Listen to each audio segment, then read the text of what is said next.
Recipe season 4। Uttarakhand के गढ़वाल इलाके में बारिश का मौसम था।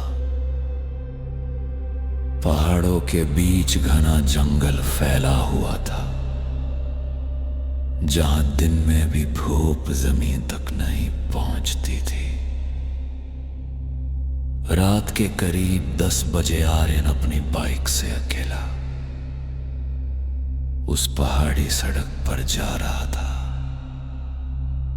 चारों तरफ सिर्फ जंगल था, मोबाइल नेटवर्क गायब और हवा में अजीब सी सड़ांध। अचानक बाइक अपने आप बंद हो गई।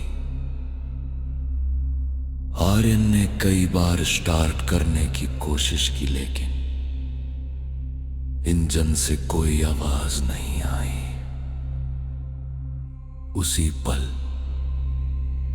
उसे महसूस हुआ जैसे कोई उसे देख रहा हो। उसने चारों तरफ देखा, जंगल एकदम शांत था, इतना शांत कि अपने दिल की धड़कन सुनाई दे रही थी। तभी दूर से किसी औरत के रोने की आवाज आई, बहुत धीमी, बहुत दर्द भरी। आर्यन को लगा शायद कोई रास्ता भटक गया होगा।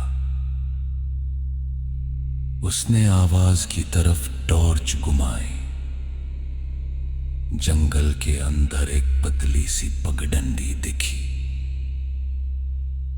रोने की आवाज वहीं से आ रही थी। हर समझदारी उसे मना कर रही थी, लेकिन पैर अपने आप आगे बढ़ गए, जैसे जंगल उसे बुला रहा हो। कुछ कदम चलते ही मोबाइल अपने आप ऑन हो गया, जबकि बैटरी खत्म हो चुकी थी। स्क्रीन पर एक मैसेज चमका, यहां नहीं आना चाहिए था। आर्यन की सांस तेज हो गई। उसने पीछे मुड़कर देखा, सड़क गायब थी, बाइक भी नहीं थी, सिर्फ जंगल। चारों तरफ वही पेड़, वही अंधेरा। रोने की आवाज अब बिल्कुल पास थी। तभी उसने उसे देखा, सफेद कपड़ों में एक औरत, बाल चेहरे पर गिरे हुए नंगे पैर। वो पेट करके खड़ी थी। आर्यन ने डरते हुए पूछा, आप ठीक है? औरत ने कोई जवाब नहीं दिया, बस धीरे धीरे रोना बंद हो गया। फिर बहुत धीमी आवाज में बोली, तुम भी रास्ता भूल गए हो। आर्यन का गला सूख गया। उसने कहा, मैं मदद के लिए आया हूं। तभी औरत ने अपना सिर घुमाया। उसका चेहरा नहीं था, सिर्फ काला खालीपन। और उसी खालीपन से आवाज आई, यहां से कोई वापस नहीं जाता। आर्यन चीख पड़ा और भागने लगा, लेकिन जितना दौड़ता जंगल उतना ही लंबा होता जाता। पैर उसके सामने खिसकते जा रहे थे। तभी मोबाइल फिर वाइब्रेट हुआ। स्क्रीन पर लिखा था, भागो मत, वो तुम्हें पसंद करती है। अचानक जमीन उसके पैरों के नीचे से खिसक गई और वो एक ढलान से लुढ़कता हुआ नीचे गिर पड़ा। आंख खुली तो वो एक पुराने लकड़ी के घर के सामने था। पहाड़ी झोपड़ी, खिड़की से पीली रोशनी आ रही थी।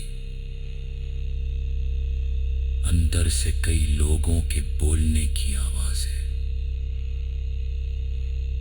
आर्यन ने राहत की सांस ली। दरवाजा खटखटाया। दरवाजा अपने आप खुल गया। अंदर 5 लोग बैठे थे। सब एक जैसे दिखते थे। सफेद चेहरे, बिना भाव उनमें से एक बोला नया आ गया। आर्यन ने पूछा, ये जगह कौन सी? सब एक साथ बोले, वही जहां तुम माना नहीं चाहते थे।